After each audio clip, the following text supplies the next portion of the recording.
What's up, guys? So last week, Joe Biden had a speech before Congress where he talked about some plans regarding taxes, and a lot of it was just repeated from stuff I talked about in my preview before the election about the tax plans that he had proposed going into it, as well as Trump's.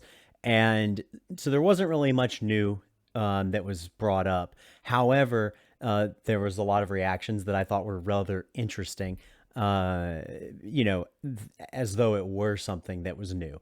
And so, because of that, I wanted to go over one of them particularly, and that is a response that Shapiro and the Daily Wire did, because it is a really good opportunity to talk about tax policy and misconceptions that people have, and misconceptions that, rhetoricians put out there to muddy the water. And so basically, this is just a very short clip from like about an hour, something long, almost 2 hours, uh, sit down that they did, like a behind the scenes thing at the Daily Wire. So, go check that out. The link will be in description. But this is just a short clip that I want to focus on. So, yeah, this is on Twitter. Um, so I'll start playing it. But the teaser we have here is that the people in this video are making the argument that the poor don't pay their fair share of taxes. The rhetoric saying that the rich don't pay their fair share is not true. And so let's go through this and let's see what their claims actually, see if they actually hold water. I was screaming at the television when he's talking about taxes because what he is saying is so obviously asinine. When he says that rich people don't pay their fair share in this country, that is just an abject, disgusting lie. It is a lie. The top 10% of income earners in this country pay all net taxes, not some of the net taxes, all of the net taxes, because net taxes are defined as what you pay into the government minus what you get back from the government. So if you get back from the government more than you paid in, this means that you were not a person who paid net taxes into the government. Only the people at the top of the spectrum are paying net taxes in this country. All of the net taxes in this country. Yeah. When he says they're not paying their fair share, the only thing he means by they're not paying their fair share is it should be nearly all of your income goes to the federal government. And when he says things like, I'm not going to tax anybody who's making... So here's the first issue is in this group, they kept bringing up this term net taxes. And this is kind of silly in my perspective, because it doesn't really mean a whole lot. One, it's near impossible for you to come at an actual number that's going to be representative of what social services a person utilizes, especially when we're talking about on the scale of, say, a business like Amazon. It's going to be near impossible to actually come up with that number. So you're starting from a pretty big false premise. Like, how are you dividing it if you can't even calculate the number?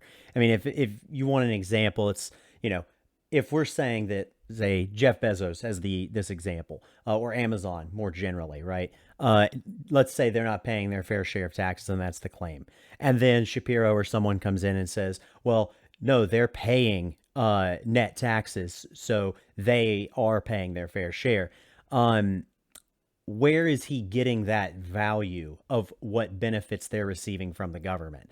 Because when you're talking about the benefits that, say, Amazon receives from the government, we have to look at, okay, usage of public services, roads, U.S. Postal Service for, last mile deliveries. When we're looking at, I don't know, the U.S. military holding up the U.S. economy so that they're able to even run their business without having interference from outside, nations. Like, it's not that simple, right?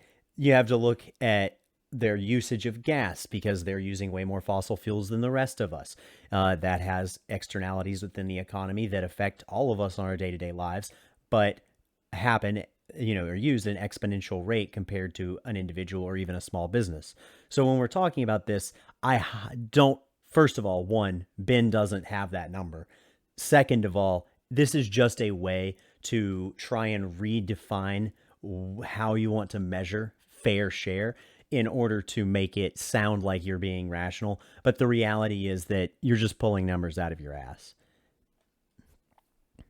And on top of that, when we're talking about this, again, that's why when they're talking about this net taxes, that's not even how taxes are supposed to work. Like, you're not paying for a service, right? The whole point of a society and having a social safety net is so that when people are in need, the society helps hold them up, i.e., through giving them benefits that they didn't directly pay for. That's literally the point of government. So this is just a ludicrous scenario that he's trying to cook up, and it ignores the reality that, again, when we're talking about a person who owns a massive business, they are using more of society's resources than one individual person living in rural America or in an apartment in a city. That person is using far smaller amount of social services. Therefore, what are you talking about, dude? Under $400,000 a year, he is lying to you through his teeth. When he says I'm going to tax corporations, corporations are not human beings for purposes of taxes. The money that would have been passed on to you via income is being taxed up here. That money is now being withdrawn from the system and taken. Also, I'm sure I know other people have pointed this out, but Ben, come on, you can't be this much of an office. Like to go in and say that corporations are not people in terms of tax, and he adds in that clause because he's specifically trying to omit the reality that because of Citizens United, generally speaking, conservatives, and I'm certain that Ben has the same view, they do actually argue that corporations are citizens and have First Amendment rights in order to be able to refuse things like birth control and contraceptives whenever Obamacare was happening, and you had corporations having to foot that bill. You had corporations like Hobby Lobby and Chick-fil-A standing out against that. And they usually do this through some type of a right to religious values, which is, again, why I'm certain that Ben feels this way.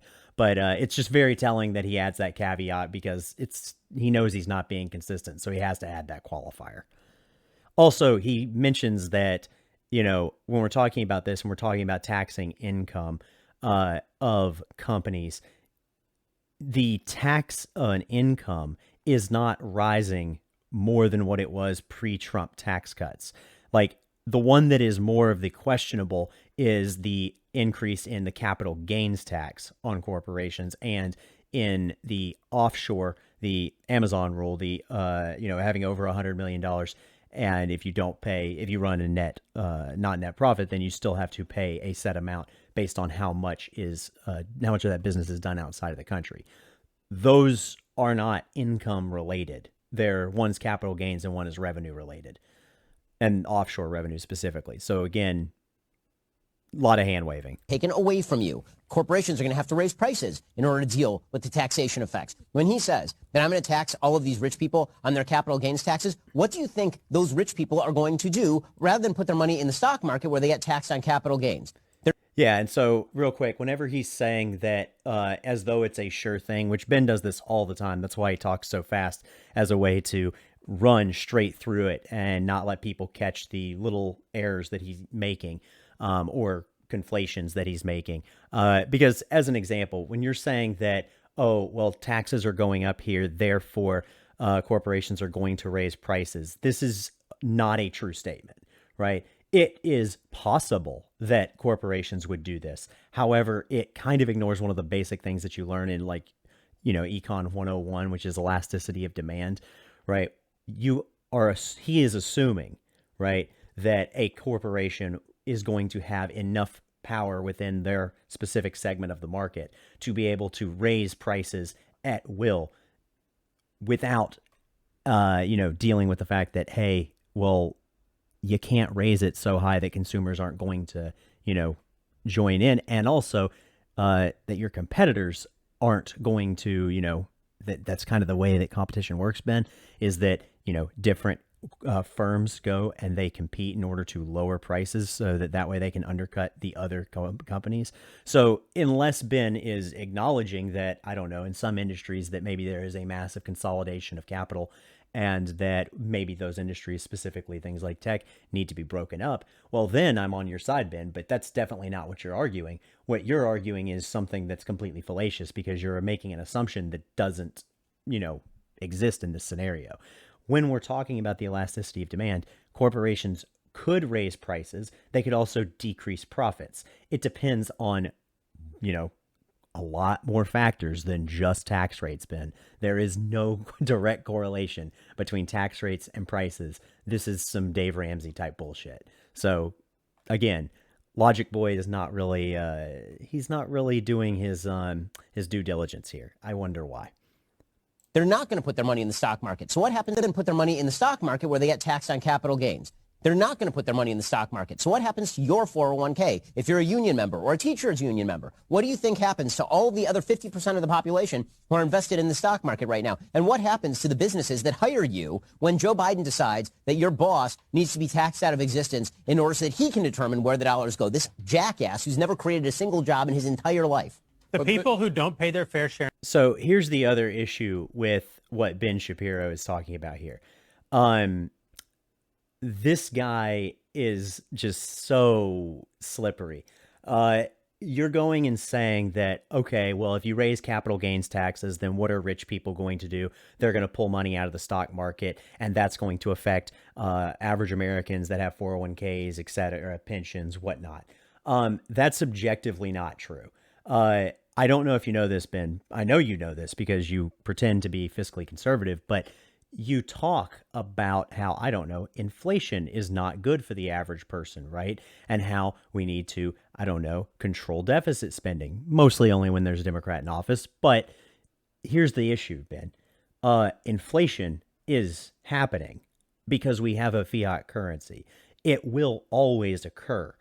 So here's the thing. Yeah, they're still going to put money in the stock market. And even if they're not putting money in the stock market, suggesting that they're just going to, I don't know, hide it on their mattress or keep it in a checking account, that is completely, that's antithetical to the way the world really works, dude.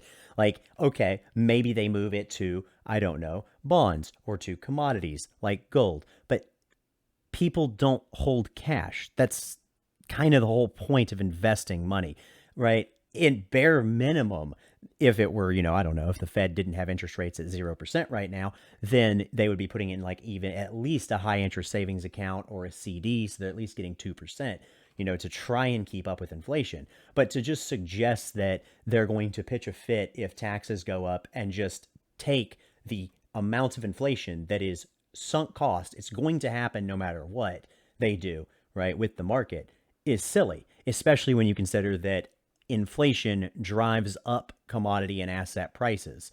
So they got to ride the path. They got to ride the roller coaster. Like, it's not an option. They're not just going to pull their money out of the stock market. This is just him fear-mongering and trying to take advantage of most people's lack of financial literacy because it's an easy way to, create fear. Then on top of that, when he's saying that, 50%, this is going to affect 50% of Americans, who own stock. While it's true that 50% of Americans own stake in the stock market, he's leaving out a pretty big detail, which is that 40% of stocks owned in the US are owned by only 1% of people.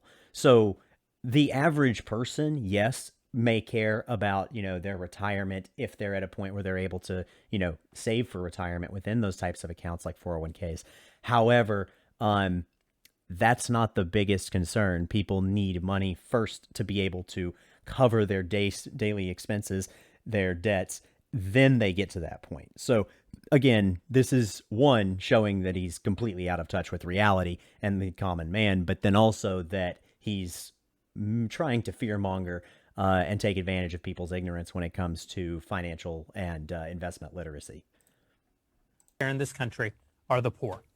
We need to raise taxes on the poor. I'm not joking. And this one's I'm not rich. joking. The poor in this country pay zero. The lower middle class in this country pay net zero. So we have a group of people who pay no taxes. Again, we have that net tax BS, and literally nobody talks about this. This isn't a thing. This is like if I was, you have things like ERA and WHIP and, other metrics when you're talking about baseball. This would be like if I just started, I was an announcer and I just started talking about like, strikeouts minus walks per inning. Like, nobody does that. It's not who cares, right? It's just, again, trying to paint the picture in a way where it looks decent when someone doesn't, poke at it. a group of people who pay no net taxes, a group of people who pay all the net taxes. And his argument is that it's category 3 who don't pay their fair share. Fair share means your percentage of taxes. We've determined that there are some people who shouldn't pay any percent of taxes. The only fair taxing system is one in which everyone pays. I was screaming at the top. Now, there's a couple things here. First of all, when he's saying that the poor pay no taxes, right, and they're doing this BS where they're talking about net taxes, they're ignoring the reality that saying that, I don't know, the rich pay the majority of taxes in the country. Okay, cool. By itself, a true statement. Here's the issue with that. How much are they making and how much wealth do they have, right? Because what they don't realize, probably too dumb to understand this, but what they're saying actually is an argument that we have a issue with too much wealth inequality in the United States. Because if it's the case that capital gains tax, because it is taxed at a lower rate than earned income, right? And big corporate taxes are taxed at a lower rate than earned income at the same level, right? I.e. above the top tax bracket. Then what they are functionally saying, the subtext that they're not directly saying, is they're acknowledging that even though the rich pay a lower percentage in taxes, they pay way more of the total taxes, which, if we understand how math works, that means that they have way more. And even when you shift and you make them pay less, right, in percentage, it doesn't get anywhere close to paying to paying, relatively speaking, what a normal person is footing the bill for. Because here's the reality. When they're talking about net tax and they're talking about benefits that someone receives versus the amount of taxes that they pay, right? What they're leaving out is that, first of all, the top 1% of, households, right? They hold about 30% of wealth in the United States, right?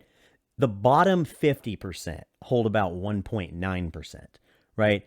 So when they're talking about this, they're just leaving out, right, the fact that they have 15 times more wealth than the bottom 50%. So then to suggest that, oh, well, the people that are really aggrieved are the ones that are not paying 15 times the tax on it, right? So it's not anywhere close to even. That's ignoring the fact that, we all need a set amount of money in order to live our daily lives. And then past that point, right, the more we get is a very depreciating value that we're getting from it. I.e., a person making $60,000 per year and a person making $120,000 per year, generally speaking, in the same area, are going to have to spend about the same amount, right? Because they're going to have roughly the same cost of living, assumed similar habits. And that means that the person that makes 120 is going to be able to save more of that money, i.e., they need less of their total income to go about their daily lives, hence why you would have a progressive tax system where people who have more pay more. It's not complicated. But they're just, again, they're trying to paint this in a way where it looks, where they can twist it rhetorically. But then just saying the poor need to pay more taxes. My dude, I don't know if you know this, but hey, they're poor. Like, that's kind of the point, is that in order for, here's how a market economy works, is there are, commodities, and people have to pay for those commodities. And when they pay for those commodities, right, then a business owner is able to pay their workers, right? And then as the business owner pays their workers, the cycle repeats. Those workers are then able to spend that money within the economy. If, say, someone is too poor to be able to spend on those different commodities, then that means that you are stagnating the economy. And that isn't good for a market. So the irony is that these people that are very pro-market economy are ignoring what is required for a market economy to exist. You have to have people at the lowest level able to spend and stimulate the economy. Otherwise, it doesn't go anywhere, dude. So this is just such a good microcosm. And this is 2 minutes. Like, it's insane how much misinformation and BS that you can pack into such a small amount of time. And man, yeah. So next time someone talks about how, Shapiro is, so concerned about logic, definitely let's look at it when we're talking about taxes, fiscal policy, because the dude mostly talks about culture war stuff that's completely subjective, i.e., like, opinions of people that support, Black Lives Matter, or people that support, the religious right, whatnot. Who cares about that? I care about actually logic. I care about the, looking at the math and seeing, well, what's the truth here?